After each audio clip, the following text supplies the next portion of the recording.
Good afternoon, everyone. I'm Kimberle Crenshaw, Executive Director of the African American Policy Forum. Together with the Center for Intersectionality and Social Policy Studies, we welcome you to this virtual town hall, Social Justice SOS Revisited. Last year, just 3 days after the 2016 election, many of the panelists on this call came together.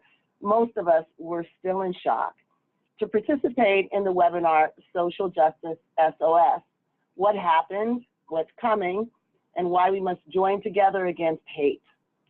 That webinar was later published as a report. SOS not only predicted much of what was to come, but it underscored the kind of intersectional cross-issue organizing that's come to define resistance in the Trump administration. Now today, 1 year later, we want to revisit the analysis that we laid out there. We want to think and look at the predictions. We want to revisit the call to action issued by the many thoughtful participants in last year's SOS. Of course, in pausing to assess the year in review, our goal is to understand our common threats and to build up our capacity to win the fight for a sustainable, equitable, and life-affirming world. Now, we know that if we don't fight, we won't win, but we also know that if we are going to win, we have to fight smart.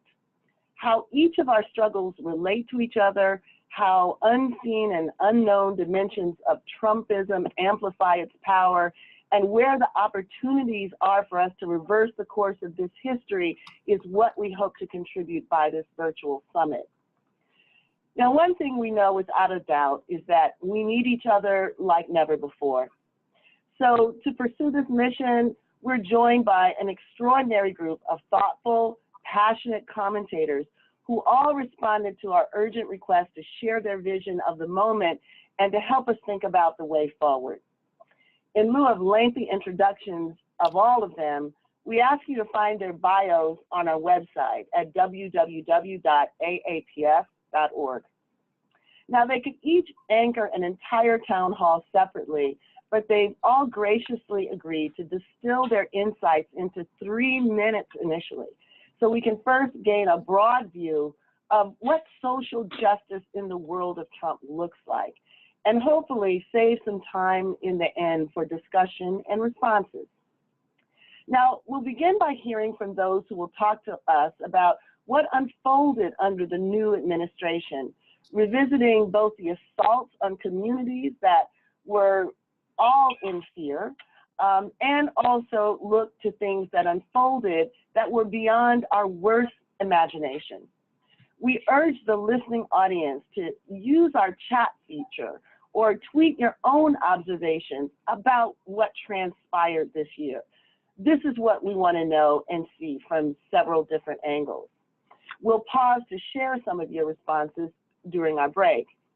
Now, we'll hear first from Dennis Parker, Heidi Hartmann, Khaled Beydoun, Hiroshi Motomura, Sandy Darity, and Laura Flanders. We'll then segue into what the face of resistance has looked like this year and what it must look like moving forward.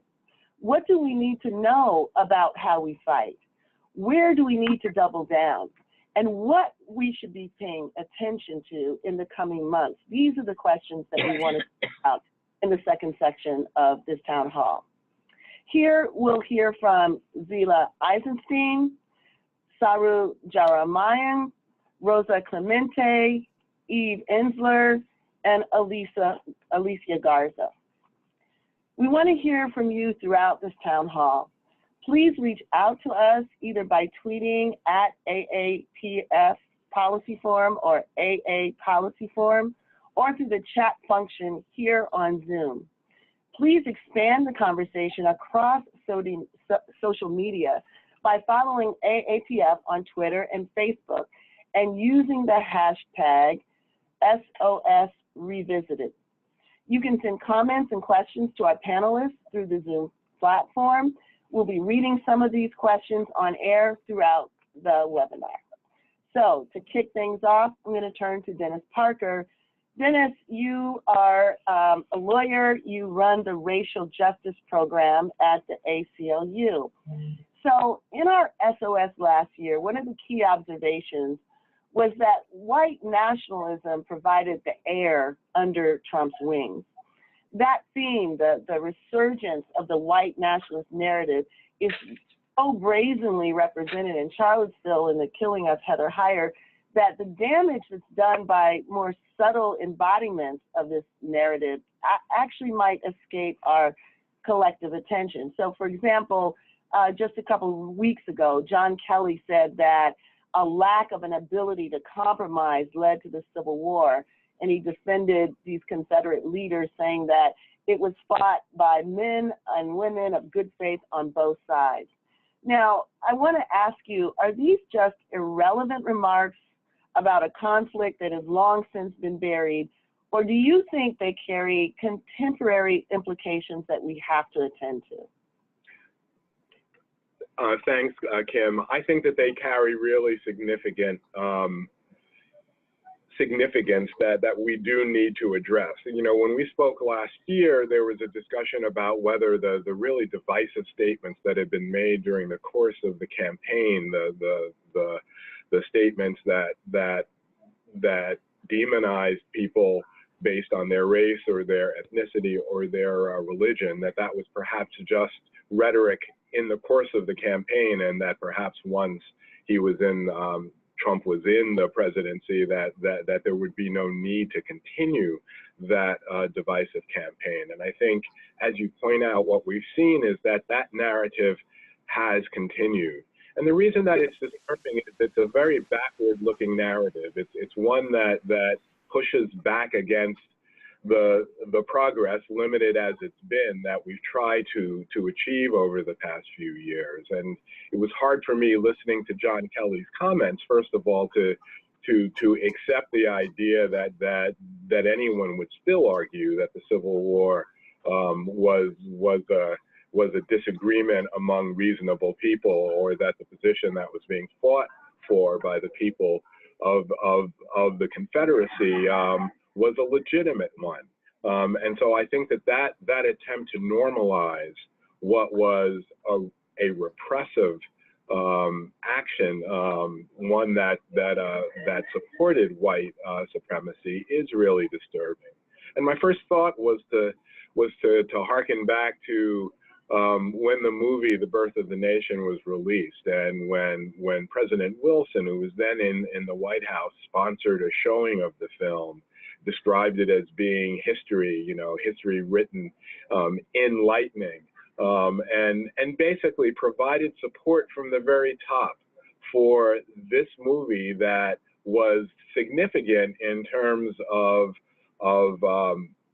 shoring up Jim Crow, of helping to create the resurgence of the KKK, of normalizing the white supremacy that had been in place since the nation's founding, but making it possible to have the wave of lynchings that occurred throughout the country.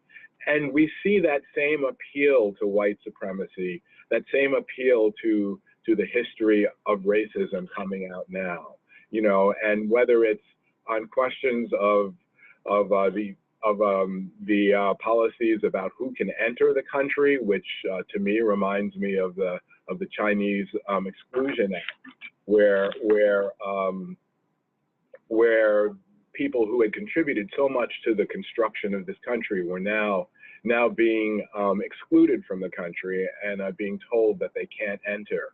When you look at the criticism of the NFL players who were protesting racial discrimination and having them described as being anti-American, it's hard not to think of Martin Luther King and the surveillance by the FBI, which also saw him as being an anti-American person.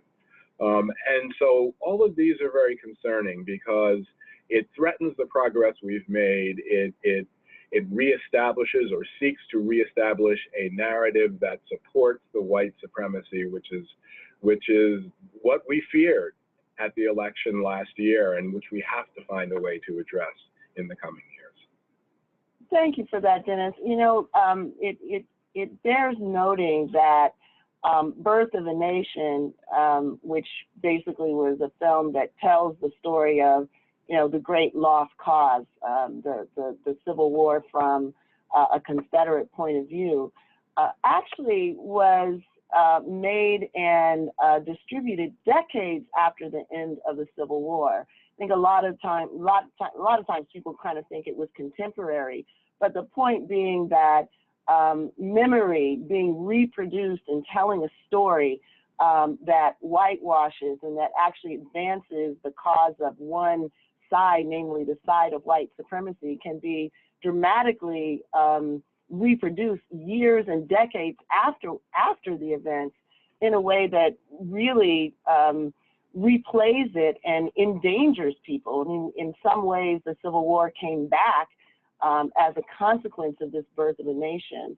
I'm wondering, just before we move on, whether we're looking at a similar kind of unfolding, not so much or not exclusively among the likes of Kelly, but a little closer to home with some of our liberal allies. Folks might remember that right after the election last year, Mark Lila, a colleague of mine here at Columbia, wrote a New York Times article that basically said that it was identity politics that led to the defeat of Hillary Clinton, and, you know, expresses this nostalgia for a moment before all of this identity business tore us apart. I wonder whether you think identity politics has become weaponized in the same way that political correctness has been weaponized to stigmatize our ongoing struggles. If that's the case, what should we do about that? I think it's clearly the case that it's being used in that way. It's a way to diminish the attempts to create equality, to push back against repression, to dismiss people who are making legitimate claims about continuing discrimination of all forms in this country, and you know, harkens back to a time that, you know, where people were silenced, where people of color, where women were silenced, and to try to restore a sort of time that was comfortable for people who were in the topmost positions, but certainly not comfortable for the people who weren't. And, you know, I think that it's important that we emphasize the legitimacy of the concerns that are being raised, that if there is a problem, and it's not caused by people who are protesting oppression, it's by the people who are furthering it. Thank you, Dennis, and thank you for your work. Moving on the theme of white nationalism to Heidi Hartmann. Many folks, both in the women's movement and outside the women's movement, really struggle to understand how 53% of the white women's vote went to Donald Trump, notwithstanding his agenda and a personal history that might suggest the women's vote would sort of collectively go in the other direction. And of course, now the Weinstein saga only deepens the conundrum about what happened last year. Now, I think the shock might be lessened somewhat when we recognize that the last time the majority of white women voted for a Democrat was in 1996 for Bill Clinton. And, you know, adding to that, there have been efforts to appeal to white female voters on racial justice issues, for example, to save affirmative action, and they have been spectacularly unsuccessful, as we saw in California and Michigan and elsewhere. So it's not a new conundrum, it's not a new question, but Heidi, as the conversation has unfolded this year, have we learned anything more about how whiteness shapes the perception of women who believe that either they or their husbands are just not getting a fair shake in American society? Yes, I think we've learned a little bit, but not as much as I would have liked.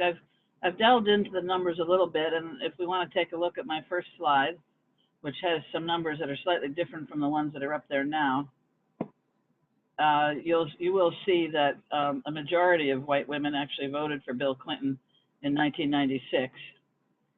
Do we know where those slides? Oh, there we go. 52%. Now that was when he was voting against, running against Dole, and people said that Dole reminded them of their ex-husband. The last big percentage of white women voting for a Democrat was LBJ in 1964 when he was running against Barry Goldwater, and he was certainly demonized as the guy who, you know, had his finger on the nuclear button and was going to blow us all up. I think something similar happened with Hillary this year, where Trump successfully demonized her, criminalized her, made her a criminal, and we saw that although she won white college-educated females by 6 points, if we look at the election that happened yesterday in Virginia, Northam, the Democrat, won white women college-educated by 16 points. So that would have been more like what we might have expected for Clinton. But so something happened that made potential Clinton voters not vote for her. It could have been the Comey letter, the emails, whatever. But I think that there's an underlying whiteness, racial resentment, which we can see in the next slide. And this wouldn't be that one, it would be one of the others. Do I only have two? I had four. These two. So what you can see here is the black line is the 2008 election, and it shows that those that had a high score on racial resentment voted 80% for the Republican candidate. But by 2016, those who had a high score on racial resentment voted 90% for the Republican candidate. And similarly, those with the least racial resentment voted less for Republicans in 2016 than they did in 2008. And the same thing in 2012. So what the political scientists say is, well, we don't know that racial resentment has increased, but we know that it's more split along party lines. And we don't have this by gender, but we know that obviously women voted much like men in this regard. And now we can take a look at the next slide and see how that broke down for Hillary and Donald. So here you have the racial resentment score from least to most, and here is all the Trump supporters, and the median of Trump supporters for racial resentment is 5.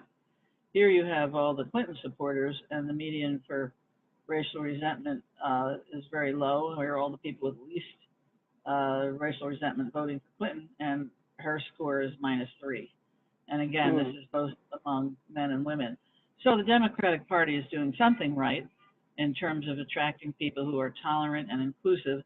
And I think we saw the victory of that in Virginia last night. We elected the first, no, I shouldn't say we, I live in the District of Columbia, but my daughter lives in Virginia, and she was out there with my 3-year-old granddaughter going door to door.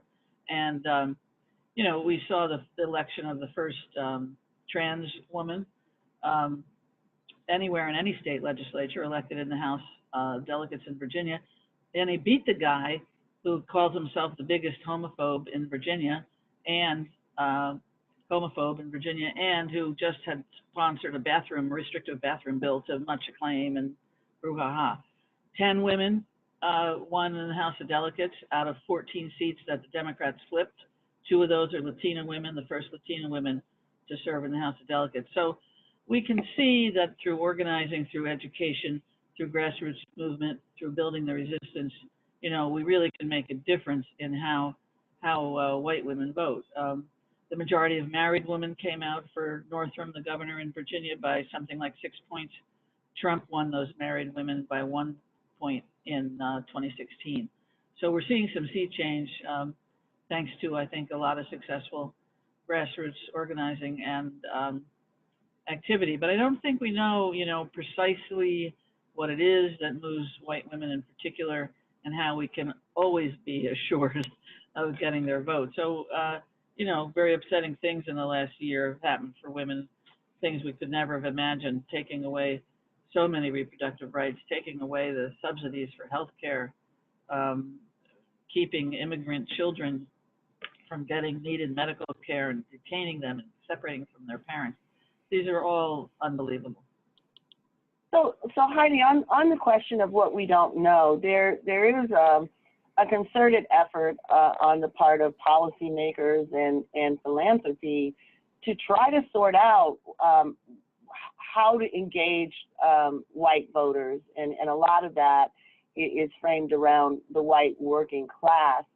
If these scales of resentment are telling us something, then how should or what should some of those questions be that we're exploring? Because for the most part, from what I've been able to witness, a lot of that appeal is framed as not talking about race, not triggering those reactions, whereas this looks like the politics of racial resentment are actually there and may not be amenable to any kind of dissuasion by just ignoring it. What's your sense of that when it comes to white women? Well, looking at Virginia, I have to say they dealt with it head on. They talked about the importance of diversity of immigrants. Northam praised the former Democratic governor, I mean, he's still in office now, for giving legal rights to the most felons of any state. So they met it right on, and they said, this is good for our society. This inclusiveness is good for our society. I think the problem with the class analysis is, frankly, it's the romance of the left with the manufacturing sector. You know, most of the working class is not in factories in the Rust Belt anymore. They're emptying bedpans. They're taking care of older people. They're in the restaurants. They're in the offices. They're not where you think they are. And if you just focus on that one small bit of the working class, you're going to be looking at white, somewhat out of the cities because the factories moved out. They moved south. And it's just a small population. And I think to give in to the idea that that's the working class and that's where we have to go, that's wrong. I mean, the working class is all around us. This guy just came in and wanted to wash my windows. That's the working class. Mm-hmm. Okay. Thank you, Heidi. Thank you. Khaled, I want to come to you now. I think most folks would think that it's an understatement to say that Trump really rode to the White House on xenophobic promises that targeted Muslims in particular. Yet I think it's also fair to say that some allies and centrists last year seemed to think that it was all tempest in a teapot. More specifically, that even if it did try to work its way into immigration policy, it would be quickly quashed by the courts. So a year out now, what's the picture of state-sponsored Islamophobia that's come to view over the past year? What is it that's known, and what is it that you think people don't know that they need to know? Yeah, so during the campaign, Trump was making a lot of promises with regard to this travel ban or Muslim ban. He was making promises about different measures, a registry he might install against Muslims. He was talking about expanded surveillance and so on. But people tended to fixate specifically on the Muslim ban. And you were hearing from individuals on the left, in the center, and clearly on the right that it was a lot of bluster, that it was only rhetoric that he was using politically to help deliver him the White House, that he wouldn't actually follow through if he won. However, he signed the first Muslim ban a week after he was inaugurated. And after that was challenged in court and restrained after the Ninth Circuit decision, he passed a second one on March 6th. And after that was also restrained and challenged, he passed another one most recently and signed it on September 25th. So one thing you got to give him is that he followed through on his Islamophobic rhetoric 3 times. So, when individuals across the political spectrum were saying that he was not going to follow through, it was all rhetoric, it was all talk, it wasn't. He did it 3 times in a matter of, what is it now, a year or so, with regard to the Muslim ban. Now, I think that, clearly much of this, the movement against Islamophobia centered on the Muslim ban because of its sweeping nature, because it, kind of goes, against our general sensibilities and so on, or our perceived general sensibilities as a country that accepts immigrants. But it's only one of many state-sponsored Islamophobic policies that he's looking to enact and proposed, and there are many that are more menacing. One that he is looking to extend and intensify was one that was implemented by President Obama in 2011, counter-radicalization policing, which became President Obama's signature counterterror program. And just really shortly, the way counterterror policing functions is it kind of shifts away from the post 9/11 centralized, we're going to spy on you using wiretaps, using technology sort of model. Basically, it's a program where you have FBI agents working collaboratively with local law enforcement, and local law enforcement policemen and women are effectively deputized to function as national security and counterterror agents, which is problematic for a number of reasons, specifically because these individuals aren't trained in that sphere, and second, because policemen and women know very little, not only know very little, but are grossly miseducated about Islam and who Muslims are. And the way this works is counter-radicalization functions by capitalizing on this bad versus good Muslim binary, right? You're good if you're somebody who is aligning yourself, advancing the war on terror interests. You're good if you are somebody who disavows terrorism every time there's an incident involving a Muslim or a non-Muslim, you're apologizing on behalf of that actor. And more than that, you're somebody who is critical of conservative or radical iterations of Islam. So basically, by tapping these informants, policemen have watchdogs in a range of spaces: mosques, community centers, student organizations, households, and so on, where Muslims are essentially being mobilized to spy on other Muslims, and not only spy, but gather data, and kind of, partake in this process or project of policing Muslims. But who qualify, what's problematic is that who qualifies as a suspicious Muslim really infringes on a range of First Amendment rights: free exercise, obviously, political speech, free exercise, free speech, and also it also impinges on establishment in some sense, because it embraces this idea that there's good Islam and bad Islam. A lot of attention has been fixated, obviously, on the Muslim ban. Little attention has been shifted on counter-radicalization policing, even though it is more menacing and more imminent in its impact. Yeah. And Khaled, is this counter-radicalization policing, is that an invention of the Trump administration? No, it is not. It was an invention of a British counterterror program that was adopted by Obama in 2011 that has been intensified by Trump, because Trump, kind of adopts this clash of civilizations ideology. And, Obama's view on Islam was relatively more soft, one would say. But what makes it more dangerous is this, very rigid civilizational perspective that Trump has. Mm-hmm. All right. Thank you, Khaled. Thank you for bringing attention, especially, emphasizing how the bigger issue can sometimes hide what actually is happening beside the scenes that doesn't quite carry the same response, partly because people don't have a sense of what's happening. So Hiroshi, Trump's promise to build a wall is perhaps more a metaphor than an actual wall, but the effect is still real.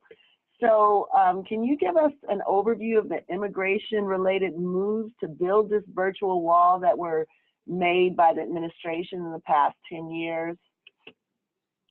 Sure, I'll try to do that. Although I think it would take me 5 minutes just to list them.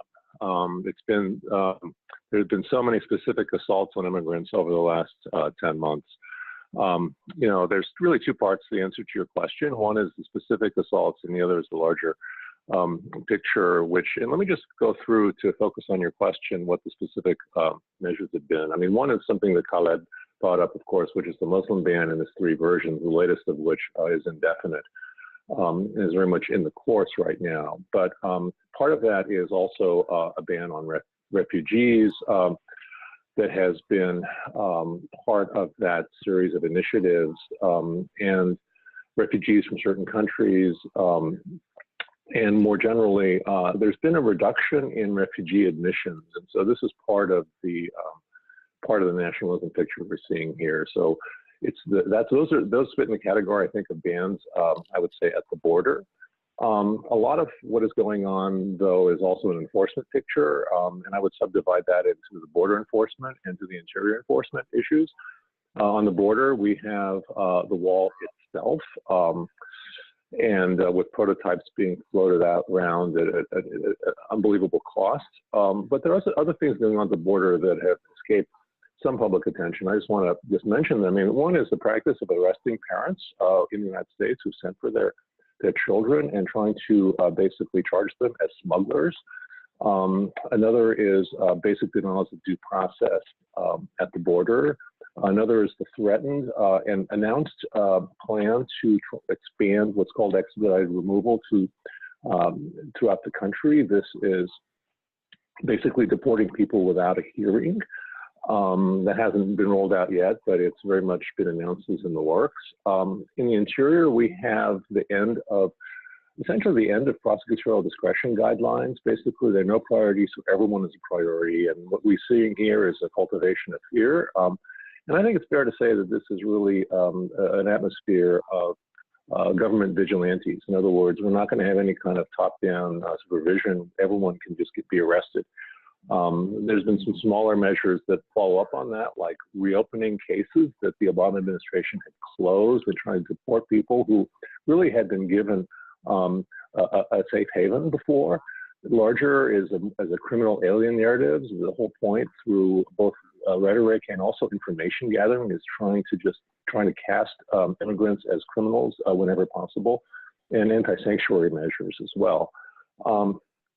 Another thing that's been going on that's highly significant, I just mentioned two examples of the ending of key protective statuses. DACA, of course, is one that affects almost 1 million young people in the United States, over 800,000 actually. That rescission has been announced. It's being fought in court. Much more recently, and by that I mean the last week or so, we've seen the announcement of the end of temporary protected status. And I think this is going to put people in jeopardy from the countries that have been protected because of unsettled conditions in Central America and Haiti. And so we're seeing that as well.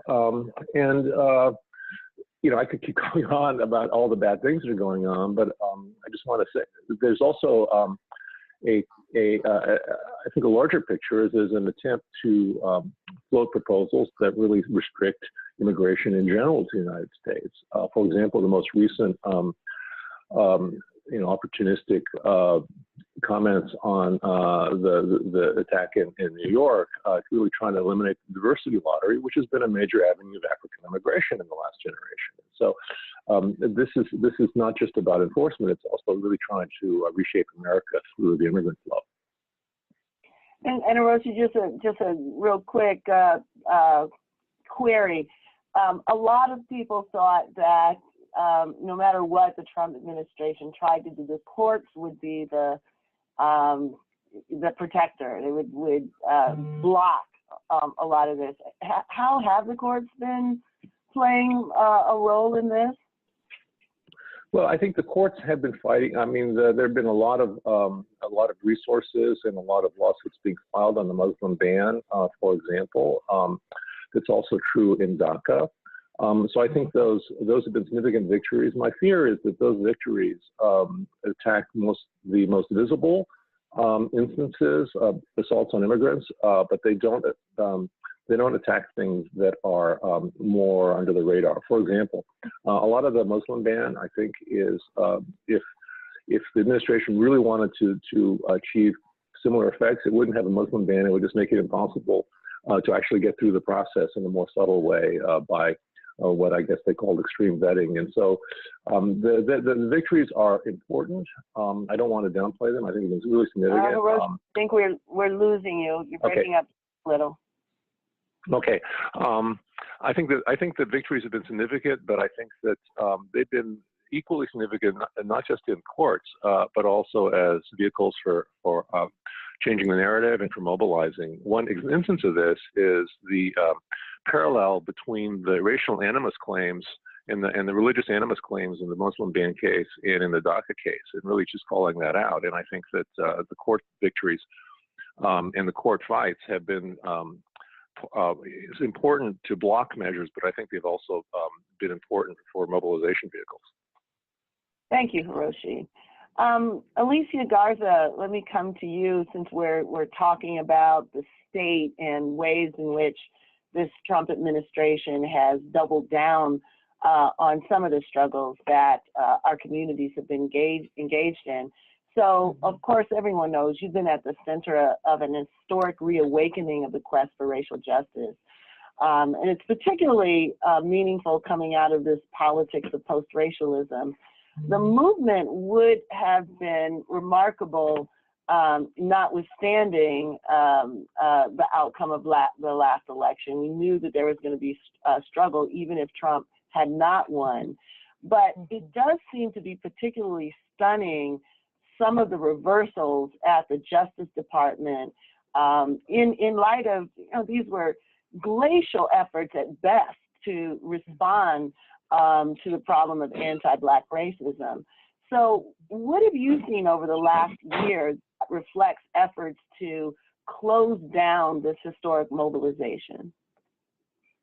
Well, I think it's a big question. Let me try to touch on a couple of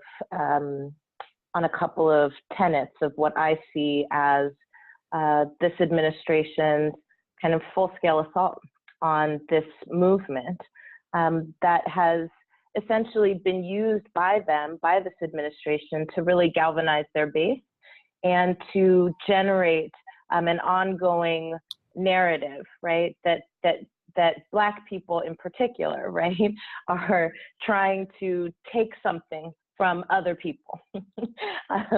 So there's a couple of places we could start here. One, immediately after the election, and Kim, I'm glad that you brought up Mark Lilla, because I think that narrative around identity politics being the thing that is not only dividing some imaginary group of people who were together before, but it's being mobilized, right, by the left and by the right. So not only are we seeing this narrative around identity politics being divisive, identity politics being undermining of class solidarity, et cetera, being mobilized by kind of the right, but even folks on our side are saying things like, well, we have to get back to focusing on the white working class, as if the working class is not of color, as if the working class is not female, as if the working class is not the masses of people who have been engaged in resistance efforts, not just since Trump was elected, but certainly for years before. The other thing that I think is important for us to just highlight is that there is now a new designation that has been created by the FBI of the Black identity extremist, which we should be clear that the FBI always had categorization of Black people who are radical. But certainly this is a new one that both harkens back to the time of COINTELPRO and brings it into the 21st century. Identity extremists, according to the FBI, in particular, are people who fight against police violence, and that is something that has been specified by the FBI. So if that's the most obvious targeting of this movement and of these resistance efforts, I don't know what else to say. The other thing that I want to make sure that we kind of hold this side of is place. So the ability to just a little bit. So could you repeat the next thing you want to hold? Yes, sorry about that. Can you hear me better now? Yes. Okay, cool. Just really kind of pay attention to is that these things are not done on accident. So when we're talking about identity extremists, whether we're talking about the mobilization of the or the negative impacts or consequences of identity strategy that has been used by the right to mobilize fear of changing America. These kinds of terms, these kinds of designations, these kinds. One more time.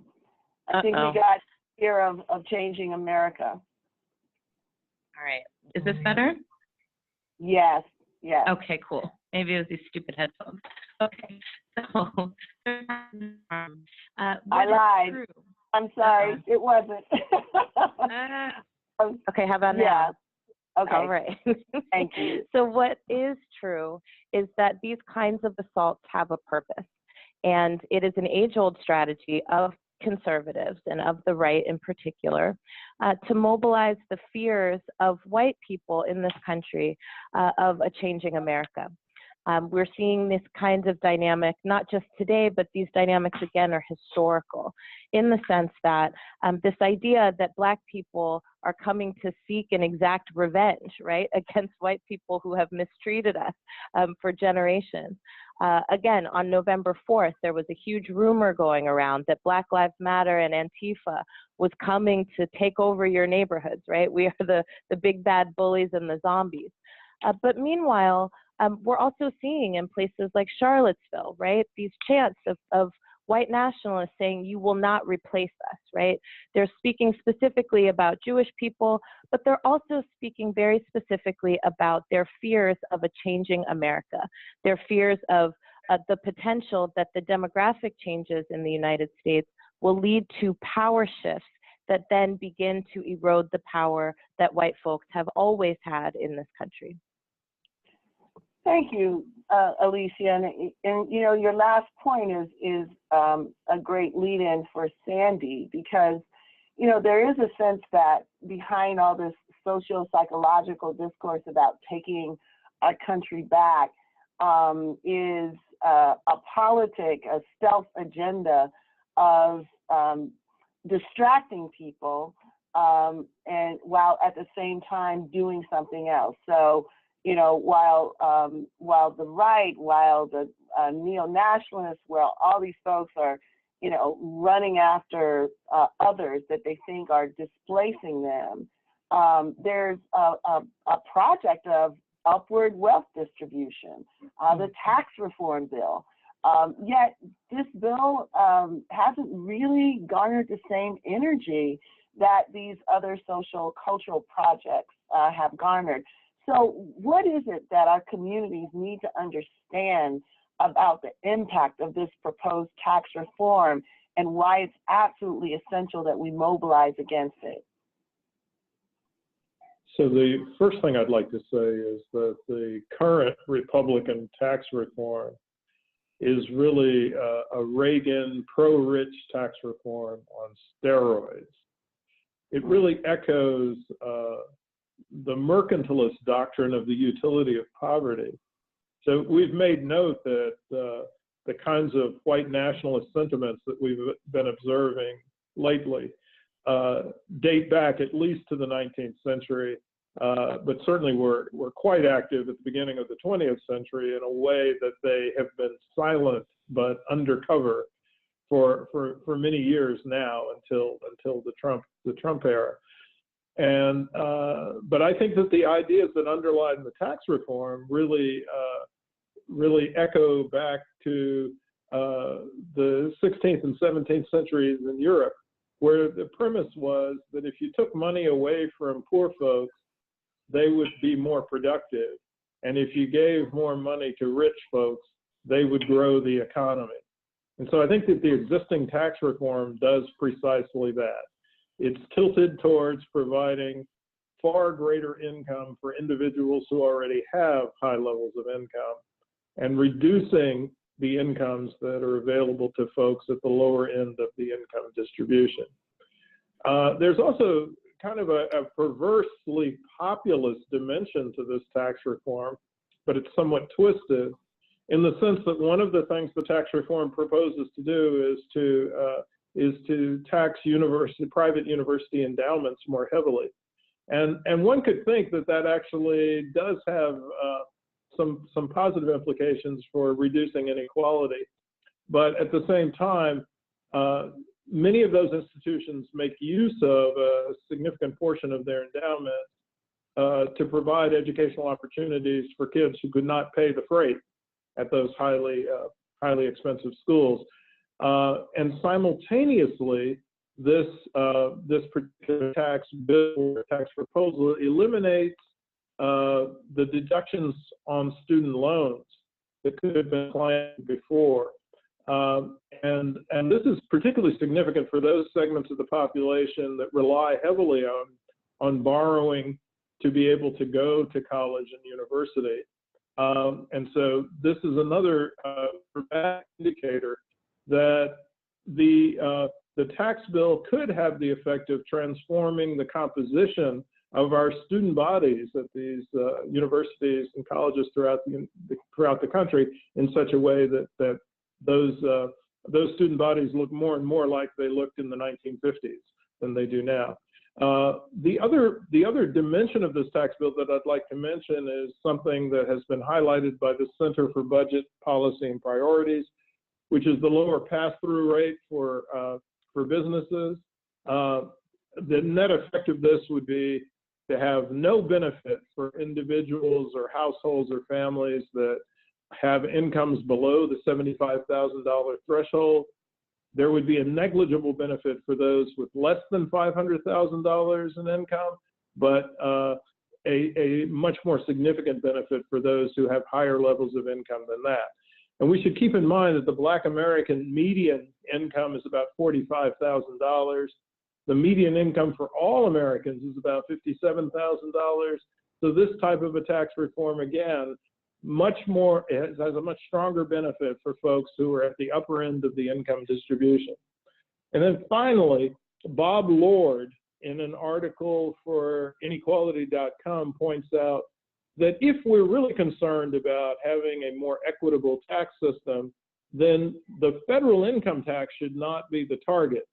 The effective rate that most families face who are in the middle of the income distribution in the United States is about 2.4 to 5.8% as an effective tax rate. But the taxes that they're burdened with from the standpoint of their employment, the Social Security and Medicare taxes, have an effective rate of about 7.65% for middle income households. And that contrasts with a less than 1% rate for Americans who are in the top 1% of the income distribution. Wow, wow. Well, that's giving us some sobering news, especially in the information about the impact of college attendance and upward mobility. There's a struggle at the front door, it seems, to maintain open access, and a struggle at the back door with respect to tax policy. On that, let me go to you, Laura. I mean, one of the things that I think people might have comforted themselves with is the idea that the Trump administration is so incompetent that they wouldn't really be able to get much done. And it, you know, from the external look of it, with Congress being immobilized, people might get some satisfaction from that. But is this security blanket actually just the wool over our eyes? Is this true? And particularly, what's happened on the media front? Yeah, well, don't get too comfortable with that security blanket, I guess, is the message. You know, we often say, you know, you cannot be what you cannot see. Well, so too, you've mentioned it a lot so far in this webinar, that you really can't defy what you can't spy, you know, and this media question is huge. We're talking about going back a year. I want to go a little bit further than that, to the first half of the last century and the New Deal, when the chair of the Federal Communications Commission at that time was Clifford Durr. He was the husband of the great civil rights activist Virginia Durr, lawyer to Rosa Parks, you know, and he had a vision forged in the social justice movements of his time that the question of broadcasting, of media, of the public airwaves was a question of social justice, and that the public airwaves should be used for public service. The laws and policies, most of the regulations that still today remain governing access, broadcasting, and ownership date back to that era, when the mission of the FCC was laid out very clearly, and it was to promote localism, competition, and diversity. And I'm going to focus on this sort of structural point, because I think while we can talk a lot about the content of media, what is happening underneath the security blanket or the wool over our eyes that you mentioned is a structural shift that is really huge, and we need to be paying a lot of attention to. When it comes to localism, competition, and diversity, the whole role of the FCC, needless to say, under Donald Trump, they've been working around the clock to undermine every aspect of it. This is new. Administrations of both parties have taken a healthy whack at FCC regs, but at this point, the structure is kind of like a hunted animal. It's wounded, limping, and I have to say, kind of on a deathbed, which makes it prime prey for Trump. This time last year, we thought that the penny had finally dropped, that without functioning public media, we would have no functioning democracy. We saw subscriptions to newspapers like the New York Times and the Washington Post spike for a little bit. But at the policy level, the push for more monopoly control and less restriction on pure propaganda has only gotten worse. And in fact, as you said, while the conventional wisdom has held that the Trump White House has been ineffective and Congress has been stymied, the FCC has been getting a lot done, just about all of it bad. Here's just a taste. FCC Chair Ajit Pai has held several meetings already just this year to consider repeal of the remaining ownership limits on how much influence a single owner or company can have over our news. And now a vote in the commission is likely to take place at the commission meeting this December. Pai, if people have been following this, is a Republican, a former staffer to Jeff Sessions. The commission has a Republican majority, which votes in lockstep with him. A lot of mergers are in the works. AT&T and Time Warner would kind of fancy merging.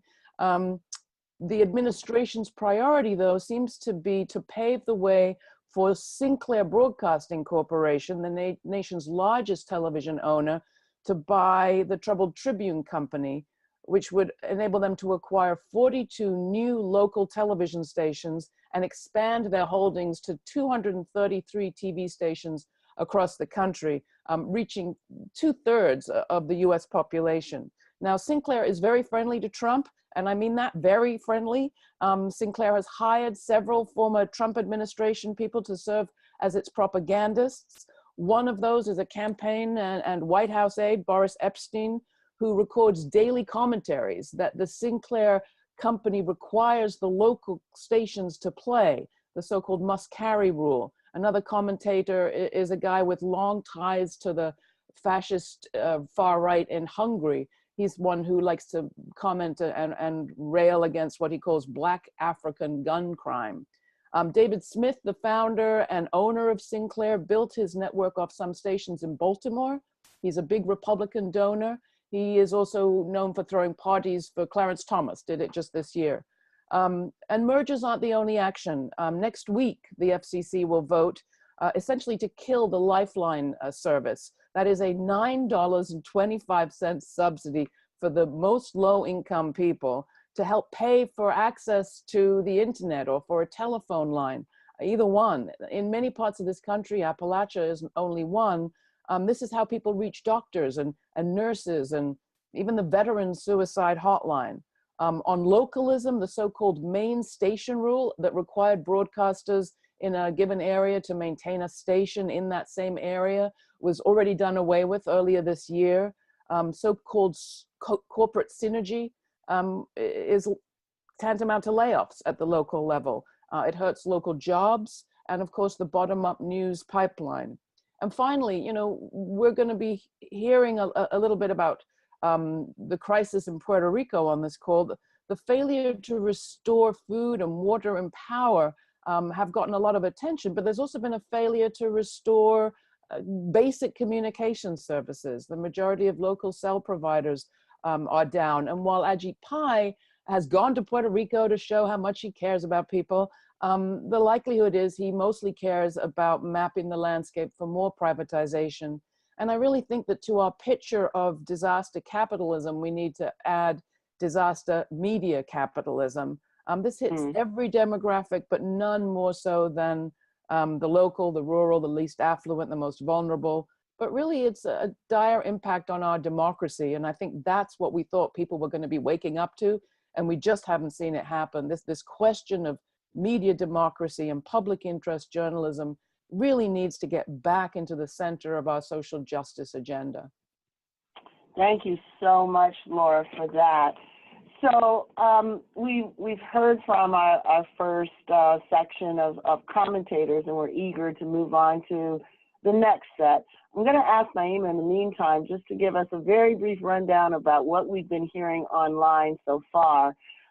In the meantime, I also want to encourage all of those of you who are listening and have questions to give those questions to us in the chat box. Our panelists are reading the chat boxes and can respond to some of your questions, if not on the webinar, directly in the chat box. So please keep those questions coming. Naima.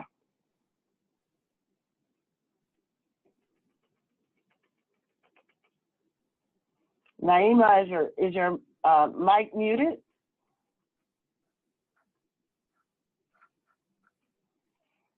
All right, we'll roll back to Naima in a couple of seconds. We do have the rest of our panelists, who I know everyone is really eager to hear from them. Zillah, I want to ask you, among the contenders for what we need to do to correct the direction that we're going in now, a few people have mentioned it, is the need to save ourselves from identity politics, and especially intersectional identity politics. Those who are really, critical of identity politics have interestingly gone on to say we need to embrace the working class. Now, for them, it often means abandoning anti-racism, or at least downplaying it. And surprisingly, even among some, not all, organized feminists, there's this sense that we have to take a women's first approach. So from what we've seen this year, why do you think it's clear as ever that the fight against racism is a feminist issue? Okay, well, the fight against racism, and particularly white supremacy, is always a feminist issue, but at this moment, at a much greater intensity. And why is that? Well, a lot of what has happened within the last year, and even the time coming to the election in 2016. So it's already been said a bit. The working class is not white. It's made up of women, and the women are of every color, disproportionately women that are brown and black, as farm workers and house workers and sex workers and waitresses and home care workers, etc. Number two, why? Because sexual violence is deeply rooted in racism, and to separate those issues out, neither one can fully be addressed. Because rape is deeply raced, starting with chattel slavery in the United States. So because sexual harassment in the workplace, as often as not, it has been brought by Black and brown women as issues of both sex and race discrimination, and historically, they were told they had to choose one, that law didn't really absorb both of them at the same time. So actually, it seems to me that Donald Trump has offered a gift. And the gift is that you cannot deal with him progressively, radically, in revolutionary ways, unless you address the fact that he is a misogynist.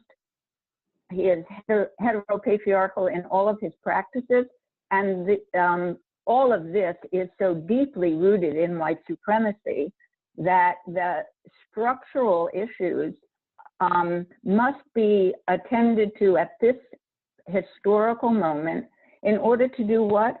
To finally stop the politics of reform, where we have not seen enough happening out of the history of civil rights struggle, women's rights struggle, gay rights struggle. It's time to move that, bump it up. And how to do that? Through seeing the intersections, the overlapping, the mutual dependence of the structural system that is enormously complicated. But I think we got it. I think at this moment, enough people understand it and are working against it, but we have to name it and then put it at the center. Thank you, Zillah. So while we're talking about precisely that politics, there seems to be a great point of entry for Saru, who organizes on behalf of restaurant workers through the Restaurant Opportunity Centers United, and also teaches at UC Berkeley. So I think it's fair to say that many folks experience this world or this year as one in which they have to struggle for hope. And they see it, the hope based on faith rather than on specific possibilities. But there have been moments in which crisis has turned into opportunity. So in the work that you've been doing with ROC, what is there to lift up to give people a sense of what's possible?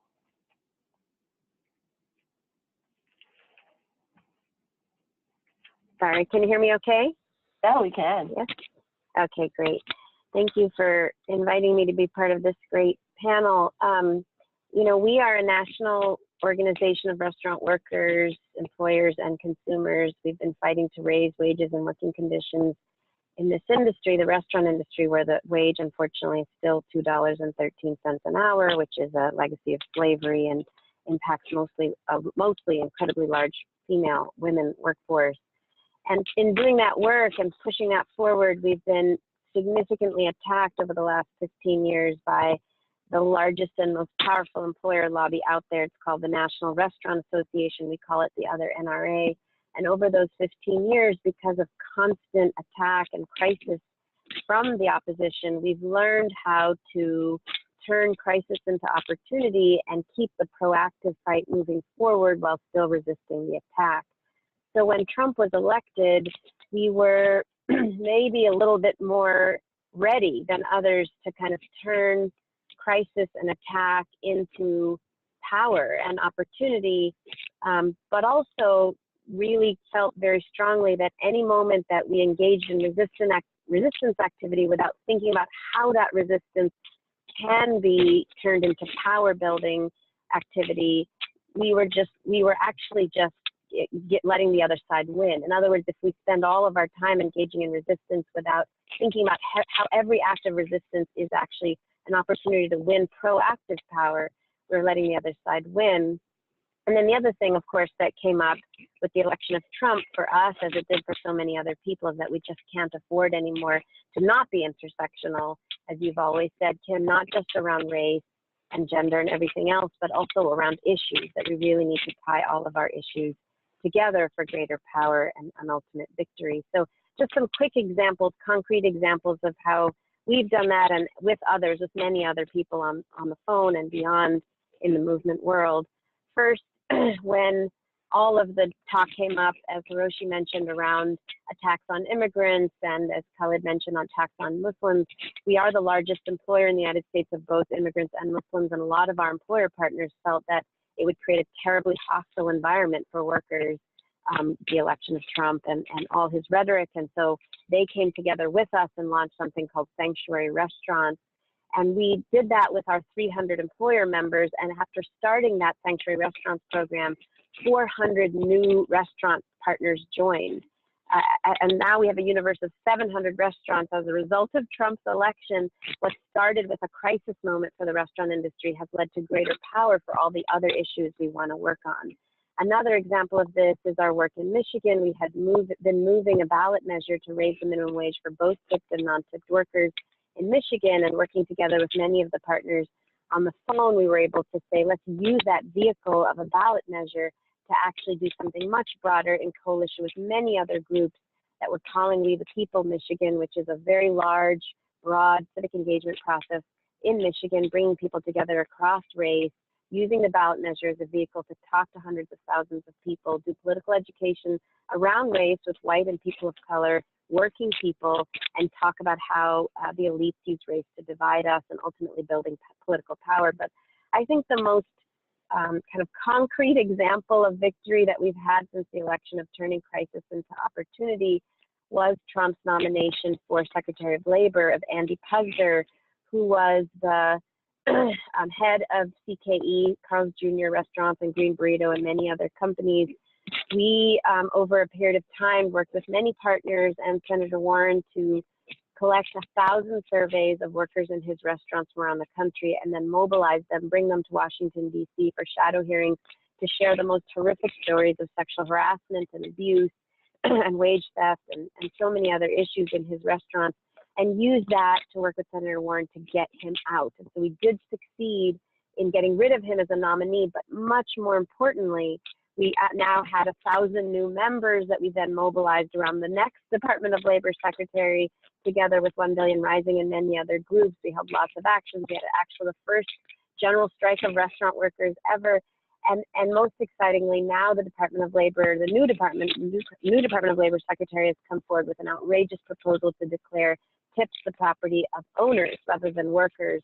And all of that mobilizing we did to get Puzder out is now actually being set in motion, not just to say tips must be the property of workers, but again, to use that crisis to mobilize for the more proactive work of saying, not only are tips the property of workers, but we need to get rid of this legacy of slavery that existed long before Trump and have an actual fair wage for all workers of all races. And so for us, it's been an extraordinary moment of growth, and we've really tried very intentionally to turn every moment of crisis and attack on us to a way to build with more workers, more employers, and even beyond restaurant workers and our issues, together with many other people in particular states who are fighting for working people.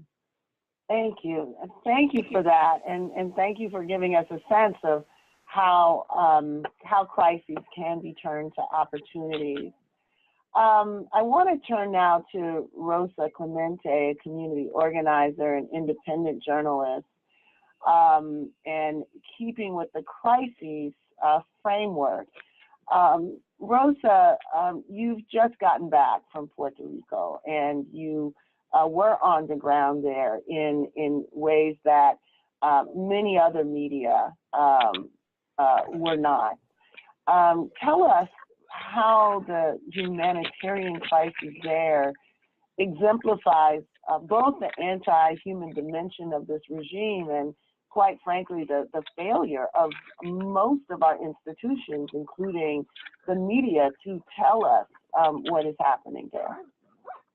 Well, I mean, I think first it's important to just express like solidarity and love in this moment, because if it wasn't for organizations and other African descendant people, mostly African Americans in the United States, our project wouldn't have gotten to the ground. And I think it's important to understand particularly the African American and Puerto Rican connection, right? We're these United States citizens, but always treated as second class. So I think that's been an interesting dynamic that we're going to continue to report on, especially as we know that there are African and Black community, African descendant Black communities in Puerto Rico that were already marginalized and were even more marginalized during Hurricane Irma and Maria. But I mean, right now the crisis is still the lack of communication and the lack of clean drinking water. So many people may be getting water, but they're getting it from streams.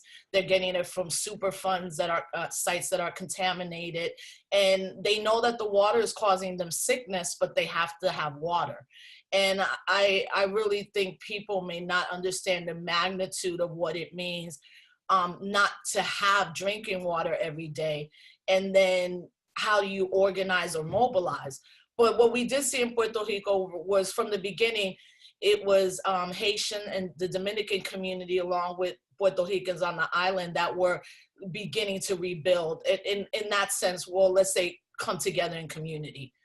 And I think that's the most important lesson right now in Puerto Rico is the idea of not only self-determination, that with the Trump regime and the negligence and the incompetence of the Republican Party and all who run the federal government, that Puerto Ricans are realizing that they don't need the United States. Because that was always a fear, especially for Puerto Ricans that are older. I have people in my family that always say, how could we live without the United States?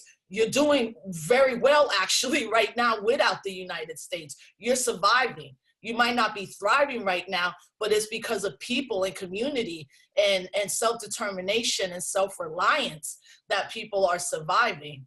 So I think it's important to kind of uplift that. And as well, you know, when I was reading the designation of, or the newest designation of the FBI, right? And how it's saying that there are non-persistent extremist movements, and they begin with Black identity extremists, which Alicia spoke about. But one of the ones they also list is Puerto Rican nationalists. So to me, I'm like, why Puerto Rican nationalism? You basically tortured our people, imprisoned us, sterilized us.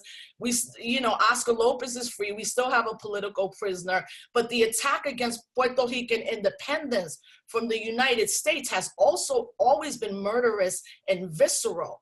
And I was like, why would they, at this moment when they put that out, the hurricane had hit, but the magnitude of the negligence of the government hadn't hit yet. So I look at that as also a point of how we are with each other internationally, what it means that Blackness as an identity or a need for independence or nationhood is what the United States is saying. They also say in that report, which I think is important, is that they talk about premeditated police violence against police. You're talking about premeditation. You're talking about how people think, act, write, feel, speak about. And I think that's going to be seen in Puerto Rico as this crisis is leading us to the road of independence. In the catastrophe, this is the little bit of a silver, gold, bronze lining that we're seeing, that the people of Puerto Rico will move towards independence now because they're surviving independently without the government, and essentially a Puerto Rican government that has also collapsed. Thank you. Thank you so much, Rosa, and thank you for your leadership in keeping this issue alive for folks here, and showing us what opportunities might arise out of this. Lastly, I'd like to go to Eve Ensler of V-Day and 1 Billion Rising. So Eve, you were among the first to ring alarms about the likelihood that Trump could win.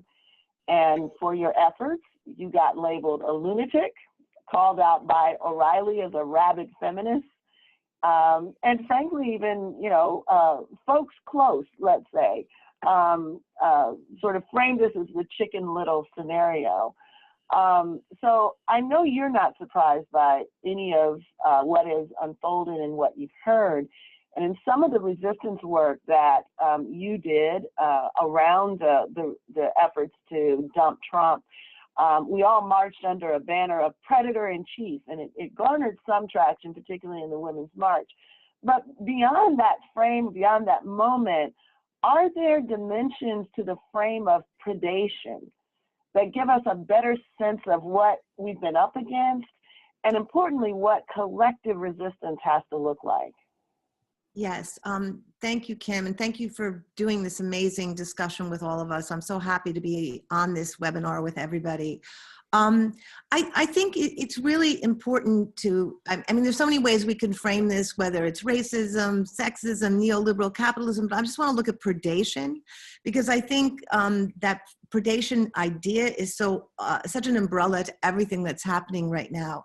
And I think it's interesting how ruthless predation is, and how fast it happens, and how quick it happens, and how quick out of the box our predator in chief and all the people connected to him began to kind of license a predatory mindset in every direction. And I think we can, there's not one direction we won't look in. I mean, look what Rosa was just talking about Puerto Rico and the incredible negligence, which is a form of predation, or whether we're talking about visas being revoked, or DACA, or women's bodies not being protected, or the desecration of and exploitation of the lands, or the monetary interests trumping everything, pesticides being reintroduced, pharmaceutical. I mean, we can go down the list, and I think, in a way, I've been thinking so much about predation, and actually, interestingly enough, how this climate of predation has unleashed and unmasked histories of predation in this country. I mean, we're looking at the Weinstein tsunami of telling connected to every direction. We're seeing sexual harassment and sexual abuse and stories being told and unleashed. But we're also seeing the Sackler story being told about pharmaceuticals being leashed onto, vulnerable populations and getting them addicted. And I think all around, whether it's white supremacy and the kind of legacy of it and the story of it being brought to the surface, I think everything is now revealing itself. And I think we have a choice. I mean, I want to just go back to what Zillah was saying and Saru was saying. We have an opportunity right now because this kind of uber net of predatory mindset includes everyone from our Muslim brothers and sisters to our Mexican brothers and sisters to DACA to Puerto Rico. We can just go. We have an opportunity now to understand this is one story, and we are joined in one story, and that we can't fight stories separately anymore. That we are part of each other's story, which is a story about ending predation and ending a predatory mindset. And I think the alternative to predation is nurturing and solidarity and care and imagination. And I've been studying. I'm obsessed with zebras, and I spend a lot of time thinking about them. And I watched films about lions attacking zebras, and the way they do it is they run after a herd. And what happens is the herd gets really afraid, and a chunk of the herd runs in one direction, a chunk runs in another, and a chunk runs in the third. And the way it happens is it keeps splintering and splintering and splintering until eventually the lion gets the most vulnerable, whether it's the youngest or one that has a maimed leg or one, and that's how it gets its prey. And I think in a way, for me, it's telling me that we have to stay in our herd. We have to not let the most vulnerable be prey. We have to surround the most vulnerable and be in solidarity with the most vulnerable. And I just want to say that if I look at 1 Billion Rising this year, we are really seeing intersectional risings happening everywhere, that we can't address violence against women without addressing racism, without addressing the exploitation of the earth, without addressing economic inequality, without all of these things, or without addressing war and what's happening in so many countries and in this country. And I see all these risings happening now that are really about what we did with Saru and Rock. What's the connection between women who are getting paid 2.13 cents an hour and being reliant on tips and facing sexual harassment? Those things are connected, and we can't separate those anymore if we want to be victorious. Thank you, Eve, and thank you for that image. It is one that sticks with me. I want to turn just now really briefly to hear a little bit about how our audience has been engaging with our conversation, and then turn it over.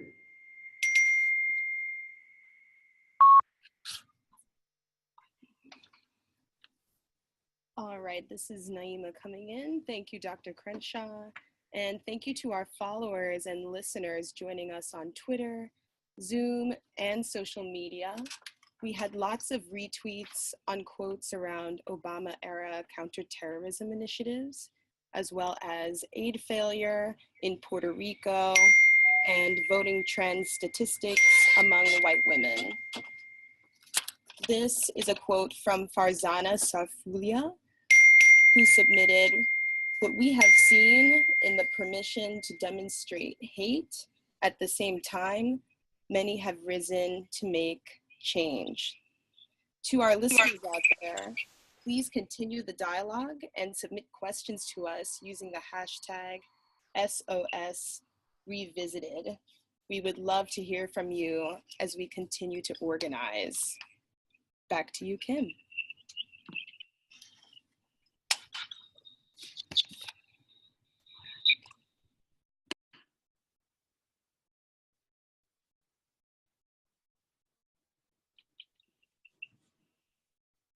Focus on in the coming year, what we should be aware of, action steps, ways that we can be supportive of each other. So I'm going to start with Khaled.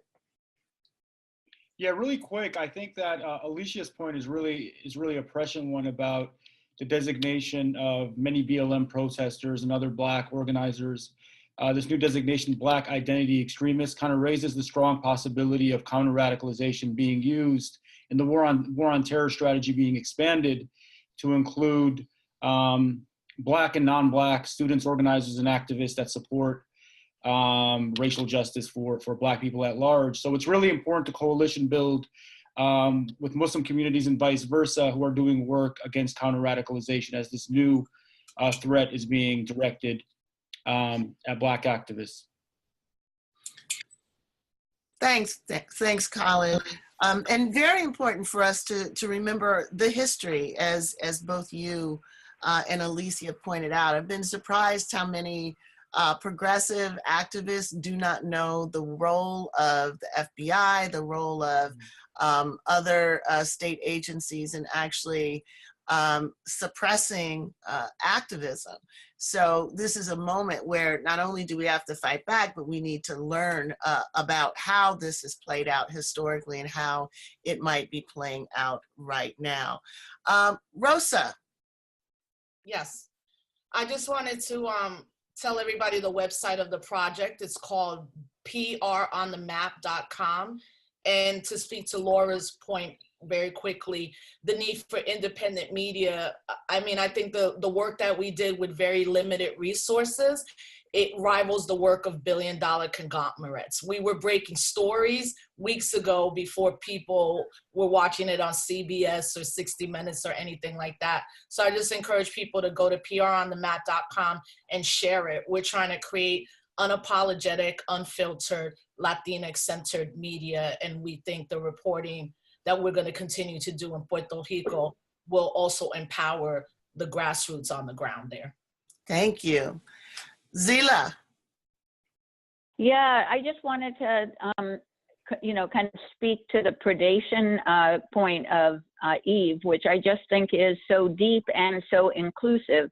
So to just then say the way that this moment, where we're the only country in the whole world that is not part of the Paris Accord, that we keep, kind of egging on war, militarism, more death in North Korea, that we do not accept refugees, and there are 65 million suffering across the globe right now. The predation against the Black Lives Matter movement. And so I do think I just want to say that against this predation that so many women feel bodily, personally, daily, that we do need a feminism for the 99%, and I'm hoping we can make it. Thank you. Thank you. Laura. Well, I would just stress that there are these hearings happening at the FCC right now, and people can communicate with FCC Chairman Ajit Pai through various websites. I'll put something on the Twitter feed. But to remind people also that in the history of this country, social justice has been advanced by journalists, specifically journalists of color and women. You can think of Ida B. Wells, Ida Tarbell, working against the extraordinary odds and doing the journalism on the front edge of change that really has transformed the nation. So I think we have an opportunity, just as Saru and Eve have said, to take this disaster of corporate collaboration with government deregulation in favor of monopoly to see a whole lot more anti-monopoly lawsuits of the Ida Tarbell sort, to see some real groundbreaking reporting like Rosa's of the Ida B. Wells sort, and to really make a case once again that this question of democratic media is at the heart of our capacity to have a democracy. And the other is also true, that media that teaches us to hate, rate, and fire one another is gonna be the media of predation that will do us in. So put media in your agenda, I guess, is my #1 plea. Thank you, Laura. Eve? Yes, I think I just want to close by saying, I think we have, I was just thinking about sexual harassment right now, and the fact, the tsunami of telling, and this kind of, explosion of what is underneath. this hasn't happened in many areas before in my lifetime, when we've seen this story of racism explode, the story of sexism explode, the story of just morbid and predatory capitalism explode. We have a real opportunity right now to take this momentum and join our struggles. And I think part of it is, how do we, for example, look at something that comes out of Hollywood with sexual harassment and say, okay, there's an energy, but how do we link that now to workers around the country and the world who are suffering sexual harassment on the job? And how do we take energies from each sector and each pocket that's exploding and use that energy to weave our stories into a bigger story that begins to come up with a new politics, a new ideology, a new framework, a new morality that is going to direct this country in a new direction. Thank you, Eve. Saru. Sorry, can you hear me? Yes. Okay. I think there are incredibly powerful, very hopeful examples of people coming together across the country in new ways since the election to build proactive power. One example of that is something that many people on the call have been involved in, this process in Michigan we're moving called We the People Michigan, where groups that are working on water rights, groups working on housing and education, and us on wages and earned sick leave and so many other issues are bringing hundreds of thousands of working people together in town hall meetings in 15 regions of the state, across racial lines, to actually listen to people, but do a lot of political education on race and the ways in which elites are using race to divide us, and then actually using that process to build a people's platform that's going to be used to both vet the candidates in November 2018 and then hold them accountable afterwards. It's just one example of the new forms of intersectional power we're building post-election that I think honestly wouldn't have happened without this election. So I do think it's very hopeful. And just the last thing I'll say, I would put out a plea because that we are experiencing a bit of the maimed zebra moment with restaurant workers, because amidst all the chaos and the nuclear and everything else, most people don't know that Trump is trying to take tips away from workers, which people should know because he's a restaurant owner president, and the minute he steps down, whenever he does from being president, he's going to be able to be a restaurant owner who's able to keep his restaurant workers tips, because that's the law he's about to pass. So we could use help people writing into the Department of Labor and saying absolutely not, tips should be the property of workers, by texting 225 TIP to 225568. Thank you, Saru. Hiroshi?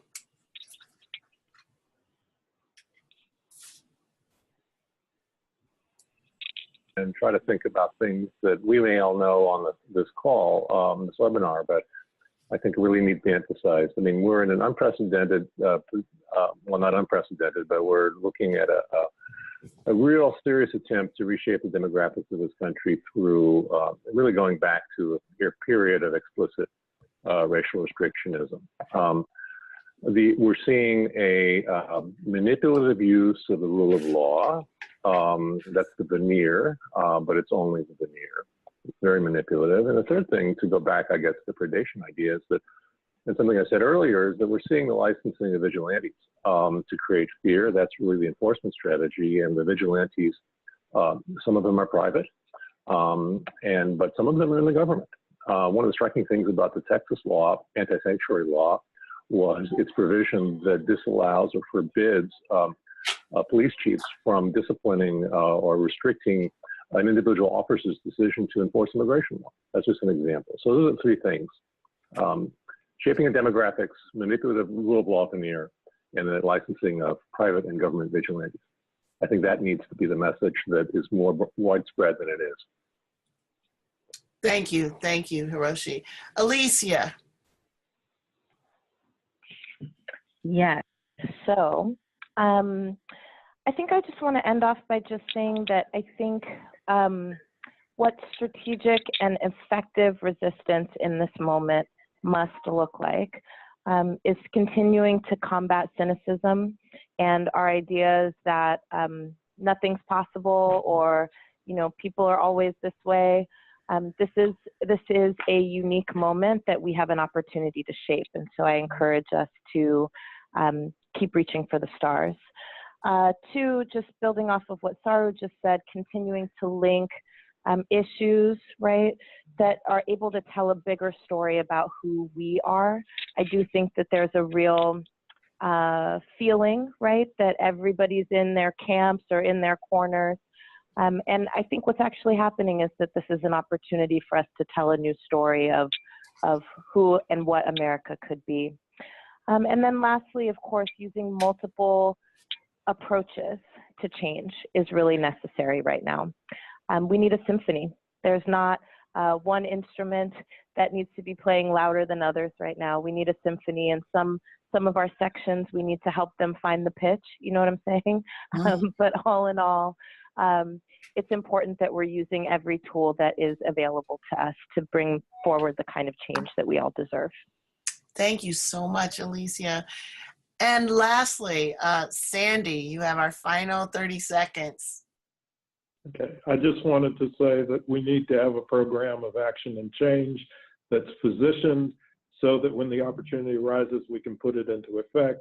This would include a federal job guarantee, a trust fund for all newborn infants, reparations, and public banking. Thank you so much, Sandy. And thank you all for joining us. I want to give a special thank you to all of our panelists who helped us think through what's happened since the election and how we might continue to build a movement of movements. This work would not be possible also without our donors and our funders.